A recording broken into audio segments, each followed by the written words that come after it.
안녕하세요. 축구 전문 기자 한준입니다. 황금 세대로 불리는 2006년생 한국 축구 유망주들이 연달아 18살의 어린 나이 고등학생 신분으로 프리미어리그 진출에 성공하고 있습니다.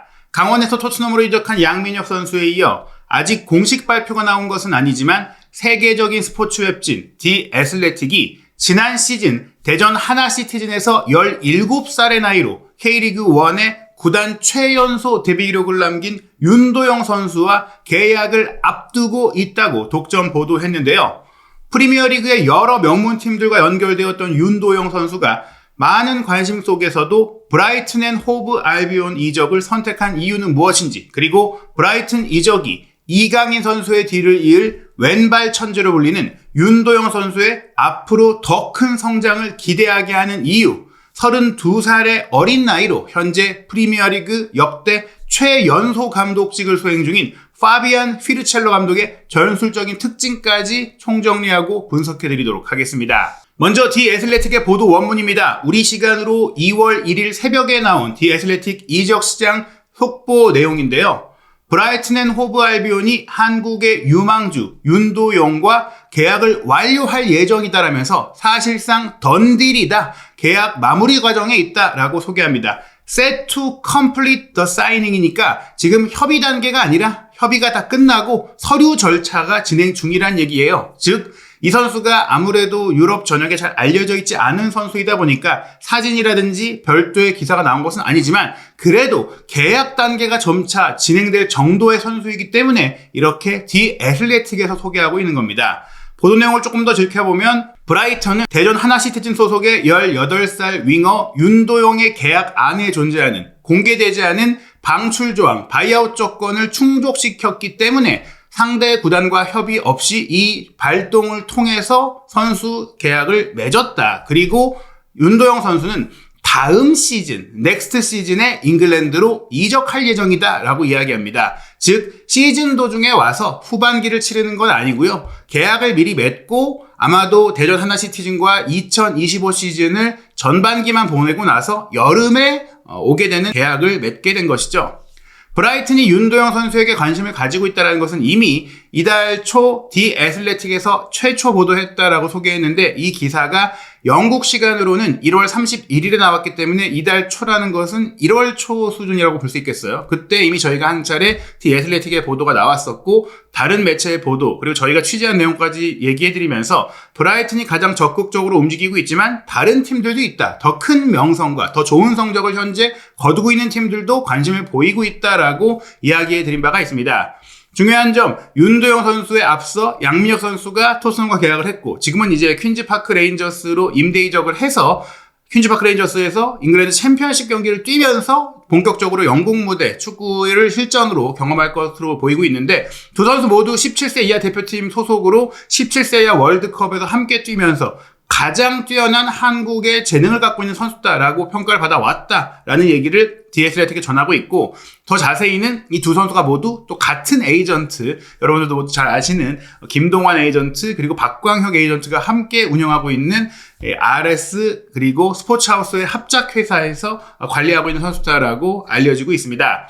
윤도영의 동료 바로 이 양민혁 선수가 이미 지난 1월 이적 시장 기간에 강원에서 토트넘으로 이적을 했고, 현재 챔피언십인 퀸즈파크 레인저스로 임대된 사실까지 전달하고 있는 디 애슬레틱 보도 내용인데요. 이 기사를 쓴 앤디 네일러 기자, 바로 브라이튼 앤 호브 알비온의 디 애슬레틱 담당 기자인데, 무려 32년 반, 이제 뭐 시간이 점점 가고 있으니까 33년 차라고 해도 되겠죠. 브라이튼 지역신문 아구스의 스포츠 데스크를 맡았을 정도로 정말 오랜 기간 일해왔고, 25년 동안이나 수석 기자로 일하면서 30년 넘게 브라이튼을 취재해온 브라이튼 최고의 전문 기자인 만큼 공신력 1티어다라고 할 수 있는 브라이튼 전문가입니다. 그런 만큼 브라이튼의 내부 소식에 정통한 기자라고 할 수 있으니 이 기사가 나온 것은 거피셜이다, 이렇게 보셔도 될 것 같습니다. 사실 저희가 데일리 미러지의 독점 보도를 통해서도 브라이튼 말고도 에스턴 빌라가 윤도영 선수에 관심을 가지고 있고 실제 협상도 진행이 됐다라는 내용도 전달해드렸는데,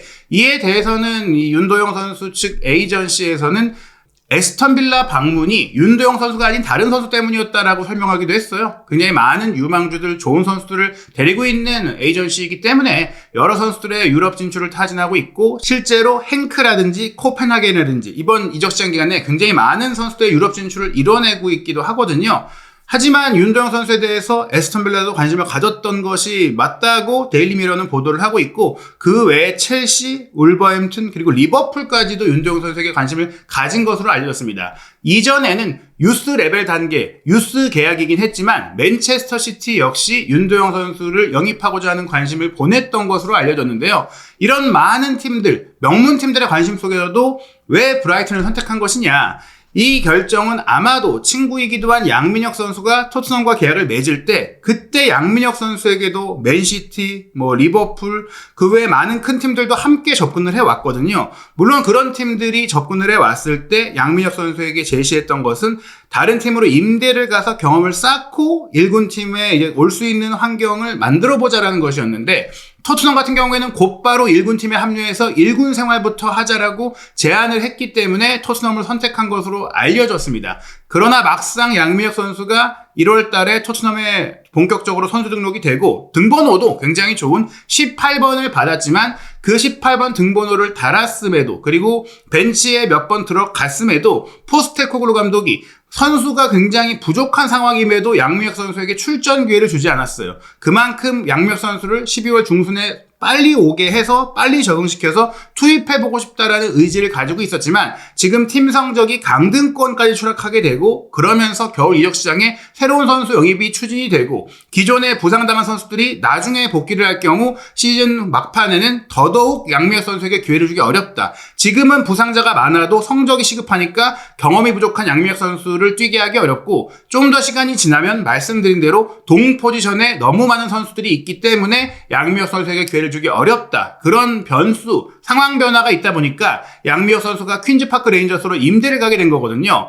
윤도영 선수 역시 더 큰 팀, 더 좋은 팀으로 갈 수는 있어도, 가더라도 1군 팀에 바로 들어가서 적응하고, 이미 K리그에서 데뷔를 했고 더 높은 수준의 경험을 즉각적으로 하고 싶어하는 의지 속에 유럽 진출을 추진하고 있는데, 이런 상황이라면 벤치에서 보내는 시간이 많아지고, 또 이럴 때 경기 감각, 경기 경험들을 쌓아야 더 크게 발전할 수 있는데, 어린 나이일수록 뛸 수 있는 팀에 가야 된다. 그런 관점에서 좀 더 출전 기회를 많이 확보할 수 있는 팀으로 가야겠다. 그리고 어떤 감독과 함께 하느냐도 선수의 성장이 굉장히 중요한데, 왼발잡이로 오른쪽이 배치돼서 안쪽으로 들어오면서 경기 전체를 풀어가는데 본인이 공을 소유할 때 많은 영향력을 발휘할 수 있는 윤도영 선수 입장에서는 본인의 장점을 최대한 활용할 수 있는 축구를 하는 팀에서, 그리고 그 능력을 더 극대화해 줄 수 있는 팀에서 뛰고 싶어하는 생각이 있는데, 브라이튼을 이끌고 있는 파비안 휘르첼러 감독의 기괴하다라고 할 수 있는 전술이 그런 윤도영 선수의 장점을 더 빛나게 할 수 있다라는 판단도 내려진 것으로 보입니다. 그리고 또 하나 주목할 점은, 브라이튼이 지난 몇 년 동안 프리미어리그에서 돌풍을 일으키면서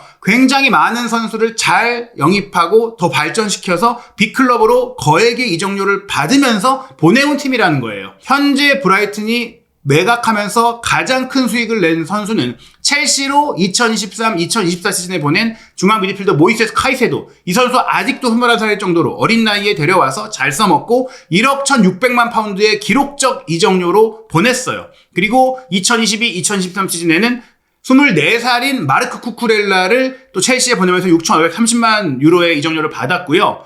아스널로 벤 화이트를 보낼 때도 23살이었고 5,850만 유로의 이적료를 챙겼습니다.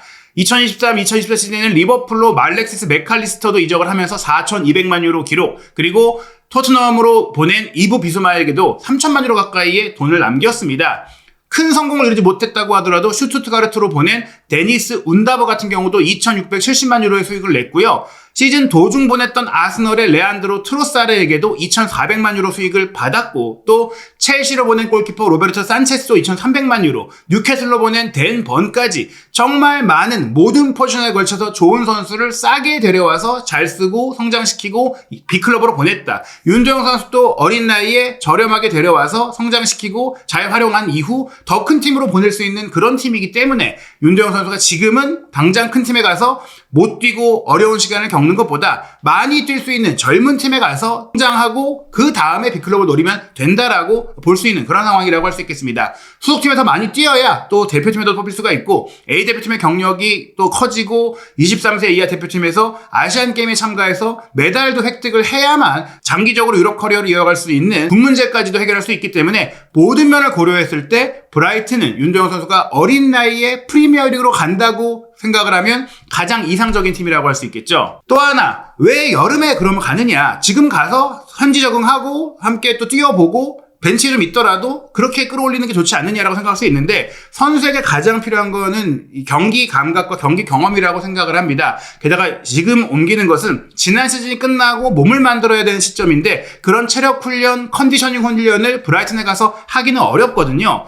브라이튼의 현재 경기 성적도 분명히 중요한 면이 있고, 또 현재 브라이튼에는 동 포지션과 비슷한 역할을 할 수 있는 선수도 경쟁자가 많이 있다라는 점을 주목해야 됩니다. 처진 공격수로 쓰고 있는 주앙 페드로가 2018년까지 장기 계약되어 있는 핵심 자원인데, 이 선수가 이적설이 있긴 해요. 하지만 올 시즌에 나갈 리는 없습니다. 그리고 7번을 달고 있는 솔리마치가 왼발을 쓰는 오른쪽 윙어로 윤도영 선수의 역할을 그대로 할 수 있는 현재 주전 자원인데, 이 선수가 이제 30살이고 이제 올해가 되면 31살이 되거든요. 올 여름에 계약이 1년밖에 남지 않은 상황이 되는데, 이 선수의 계약을 연장할지 아니면 이 선수가 올 시즌을 끝나고 떠날지, 떠나게 된다면 그 후계자로서 윤도영 선수가 들어오면서 다른 동포지션의 경쟁자들과 주전 경쟁을 할 수 있는 그런 상황이 되는 거예요. 이미 마인츠에서 영입한 브라이안 그루다 선수가 왼발잡이 오른쪽 윙어로 장기 계약을 맺어놓은 상황인데, 그루다와 동등한 상황에서 경쟁을 할 수 있다. 물론 먼저 합류하고 먼저 뛰고 있는 그루다가 앞서 있다라고 할 수 있어도, 처음 오게 되고 더 어린 윤도영 선수인 만큼 2살이 더 어리니까 합류했을 때 충분히 배우면서 차분차분하게 올라갈 수 있다는 것이죠. 게다가 윤도영 선수가 하반기에 태어났기 때문에 18세의 나이로 브라이튼에 합류한다면 꾸준히 3년을 뛰면은 홈그로운의 팀그로운까지 충족하는 브라이튼맨으로 앞으로 모든 엔트리 등록에 있어서 유리한 조건까지 만들 수가 있다 보니까, 솔리마치와 주앙 페드로의 상황에 따라, 여름 이적 상황에 따라서 더 많은 기회를 받을 수도 있게 되는 여름에 가서 프리시즌부터 감독과 축구를 준비하고 팀 컨디셔닝도 함께하고 이렇게 가는 게 좋다. 대전에서도 지금 바이아웃 금액을 질러서 협상 없이 어쩔 수 없이 보낼 수밖에 없는 상황이 됐는데, 당장 윤도영 선수의 대안을 찾기 위해 분주히 움직이기보다 전반기까지 함께 뛰고 윤도영 선수가 더 성장해서 잉글랜드로 갈 수 있게 그런 역할을 하는 시간을 보내는 것도 의미가 있다고 볼 수 있겠죠. 윤도영 선수가 왼발잡이 오른쪽 윙어로 뛰는 인버티드 윙어이자 측면 플레이메이커인데, 왼쪽에서 뛰고 있는 오른발잡이 윙어 미토마 카오루라든지 시몬 아딩그라 같은 선수들이 있는데, 시몬 아딩그라도 올 시즌이 끝나면 계약이 끝나는 상황이 돼요. 그렇다면 또 윤도영 선수가, 이 선수가 나갈 경우에 왼쪽에 가서 왼발 정발 윙어로 뛰면서도 또 안쪽으로 들어오는 역할, 위로 올라가는 가짜 9번의 역할 충분히 다 할 수 있다는 것이죠. 왜냐? 지금 휘르찰러 감독은 각각 포지션에 맞는 역할이 고정된 팀이 아니라 이 포지션이 끊임없이 스위칭되면서 경기 상황에 따라서 다양한 역할을 맡는 그런 현대적인 미래적인 축구를 하는 팀이기 때문에, 그런 점에 있어서 지금 많은 측면과 이선 자원이 있는 브라이튼이지만 솔리마치와 아딩그라의 거취라든지 장기 계약을 맺어놓고 있긴 하지만 민테와 그루다가 정말 이 팀에 계속 남을지 아니면 임대나 다른 결정을 내릴지, 이런 것들이 많이 맞물리기 때문에 여름 이적 시장에 합류할 경우 윤도영 선수가 프리시즌에 좋은 모습을 보인다면 브라이튼의 선수단 리빌딩 과정도 새로운 전기를 맞을 수 있다, 이렇게 볼 수가 있는 것입니다. 그렇다면 휘르첼러 감독 어떤 점에서 뛰어난가? 코치스 보이스에서 분석한 내용, 그리고 영국판 스카이 스포츠에서 분석한 내용 소개해드리고자 하는데요. 파비안 휘르첼러 감독은 부임 당시 큰 화제가 됐었죠. 31살의 나이로 이미 감독으로서 역량을 입증했다. 독일 2부 리그 클럽이었던 장크트 파울리에서 처음 성인팀 감독직을 맡아서 부임 첫 시즌에 2002년 이후로는 두 번째로 이 팀을 2부 리그 우승으로 이끌면서 1부 리그로 승격을 시켰습니다. 그 성과 이후 브라이튼이 1부 리그를 함께 진행하고 싶어 했던 휘르첼러 감독을 영입하기 위해서 상대 구단을 잘 설득하고 위약금까지 주면서 마르세유로 떠난 데체르비의 후임으로 낙점을 했는데요.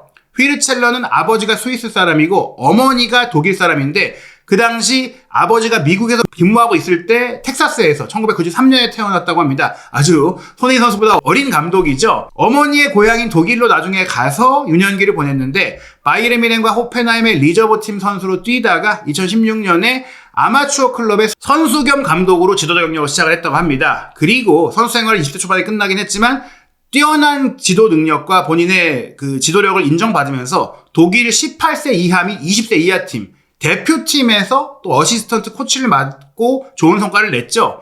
게다가 장크트 파울리에서는 2020년에 티모 슐츠 감독이 있을 때 수석 코치로 선임이 됐는데 팀 성적이 부진하자 슐츠 감독이 경질되고 2022년 12월에 임시 감독직을 맡았는데 맡고 나서 무패 행진 달리고 부진하던 팀 성적 끌어올리고 결국 일부 리그 승격까지 이뤄내고 또 본인도 확실하게 UEFA 프로라이센스를 취득하면서 정식 감독이 됐던 케이스입니다.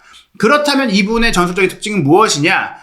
가장 중요한 것은 3백을 운영하는데 3백을 통한 후방 빌드업이 조금 더 유연하고 또 지금 토트넘이 하듯이 윙어를 또 벌려놓고 인버티드 풀백을 쓰는 형태의 최신 트렌드가 아닌 3백을 결국에는 미드필드 숫자가 떨어지지 않도록 미드필드에 가깝게 운영하고 윙백은 그대로 윙백의 역할, 사이드의 역할을 맡으면서 중앙 지역과 측면 지역에 모두 숫자를 충분히 배치한다는 거예요. 휘르첼러가 장크트 파울리에서 보냈던 첫 풀시즌 동안 그의 팀은 평균 57.4%의 점유율을 기록했다고 하는데요. 이는 독일 2부 리그에서 두 번째로 높은 수치였을 정도입니다. 빌드업을 강화하기 위해서 3명의 센터백, 초기 3-4-3의 형태에서 결국에는 2명으로 바뀌고 1명이 올라가서 3미들이 되는 그런 형태가 되는데요. 그중 한 명, 3백 중 한 명이었던 에릭 스미스가 3백일 때 공을 잡으면 앞으로 올라가서 피보테, 수비형 미드필더 역할을 하게 되죠. 본래도 스미스는 커리어 대부분을 수비형 미드필더로 보냈기 때문에 피치 위로 올라가서 경기할 수 있고 또 이 팀이 탄탄한 패스 기반을 갖추는 데 도움이 됐습니다.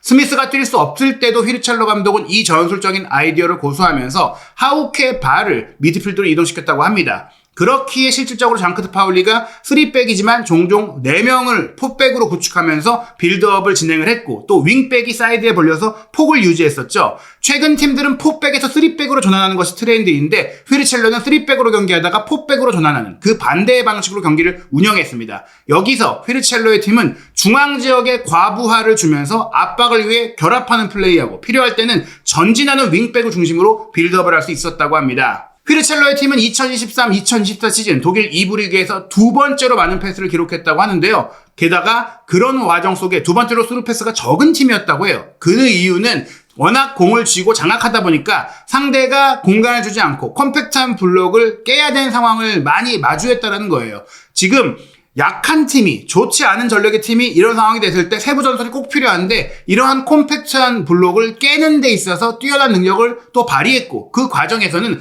크로스 패스를 잘 활용했다. 사이드 플레이를 잘 활용했다는 겁니다. 중앙에 많은 선수들이 상대의 빈틈을 만들어낼 수 있는 크로스를 많이 시도한 장 파울리는 총 크로스의 60%를 오른쪽 측면에서 진행했다고 합니다. 오른쪽 윙백인 살리아키스, 오른쪽 윙어인 아포라얀이 팀 내 가장 많은 크로스를 기록했던 가장 강력한 공격 콤비로 활약했다고 하는데요.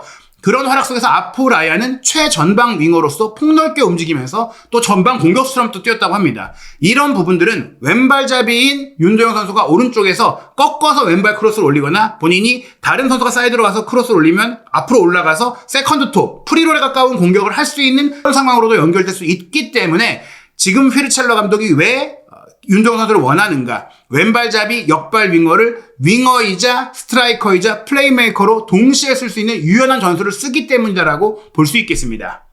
브라이튼에 부임한 이후에 휘르첼러 감독에 대해서는 스카이 스포츠 영국판에서 분석한 내용이 흥미로운데요. 장크트 파울리에서 그를 지켜본 사람들이 이미 그와 그의 전술을 기발하다고 표현했다고 해요.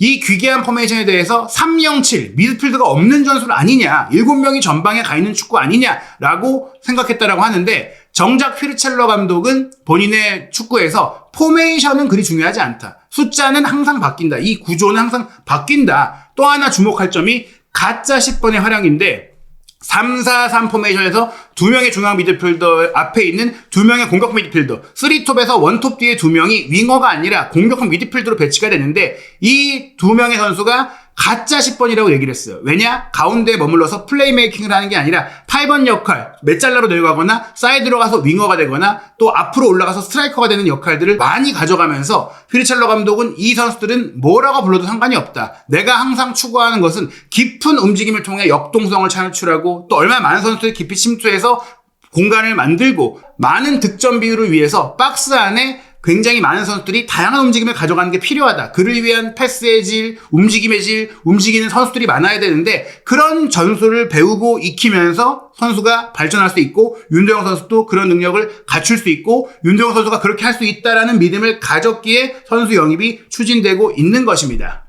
피치 위에 11명의 감독이 있다라고 말하는 휘리첼러 감독의 철학은 모든 선수들이 경기 중에는 자율적으로 주도적으로 자신이 판단할 수 있는 축구를 한다. 내가 지시한 대로만 축구하는 게 아니다라고 했는데 여기서 중요한 것은 무작정 백지를 주고 너희들 알아서 해라가 아니라 유동적인 포지셔닝을 위한 훈련과 세부적인 전술 지시와 전술 훈련을 많이 해놓고 거기서 여러 선택지를 골라야 할 수 있는 판단력을 만들어주는 그런 감독이라는 거예요. 그러면서도 강렬한 역습을 통해 속도감 있게 무조건 빌드업 짧은 패스 만들어가는 축구 이런 것을 고집적으로 추구하는 게 아니라 상황에 맞게 즉 전방 압박, 점유, 속공, 롱볼, 크로스 이 모든 것들을 상대팀을 어떻게 요리할 수 있을지 상대팀에 따라서 유연하게 적용하는 감독이라는 점에 있어서 윤도영 선수가 브라이튼에 가서 휘리첼러의 지도를 받는다면 정말 많은 전술적인 경험을 하고 무기를 갖게 되는 선수가 될 수 있다. 그런 점에서 매우 기대되는 이적이다라고 말씀드릴 수 있겠습니다. 물론 아직 공식 발표가 나오지 않았는데요. 브라이튼이 또 언제 공식 발표를 할지 정말로 윤도영 선수가 브라이튼을 선택한 이유를 또 직접 어떻게 설명하고 브라이튼에서 어떤 이야기를 할지 그리고 앞으로 또 어떤 한국 선수들이 유망주들이 등장하고 유럽 무대 좋은 팀으로 가서 도전하게 될지 한준TV 구독, 좋아요, 알림 설정을 통해 새로운 소식, 깊이 있는 분석 빠르게 확인하시기 바랍니다.